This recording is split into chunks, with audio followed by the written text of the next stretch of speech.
À l'angle de la 110e rue et d'Amsterdam Avenue s'élève la plus grande cathédrale du monde, Saint-Jean le Divin.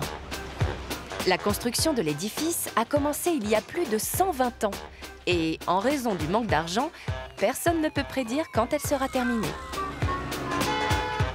Allons voir ça de plus près. Il paraît que c'est vraiment très grand à l'intérieur. Waouh, c'est gigantesque! La cathédrale mélange les styles roman et gothique. Sa construction a été interrompue à plusieurs reprises, mais les responsables de l'église épiscopale restent optimistes.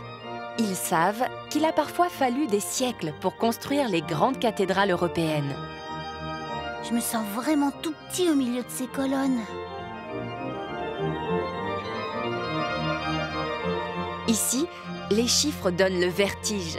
La nef est haute de près de 40 mètres et certains vitraux sont composés de 10 000 pièces de verre peint. Chacune des chapelles qui se trouvent de part et d'autre de la nef est consacrée à l'un des groupes ethniques qui composent la population de New York.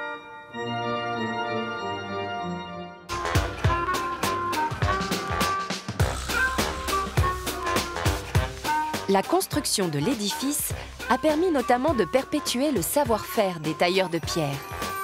De nombreux jeunes des quartiers avoisinants ont ainsi été formés à l'art de la sculpture. La cathédrale est entourée de jardins où poussent toute une série d'arbres et de plantes bibliques et où l'on peut faire des rencontres inattendues. Oh là, il y a un pan! La présence de pans ici n'est pas un hasard. Qu'est-ce qu'elles sont belles, ces plumes! Avec ses plumes et sa silhouette, le paon ressemble au phénix.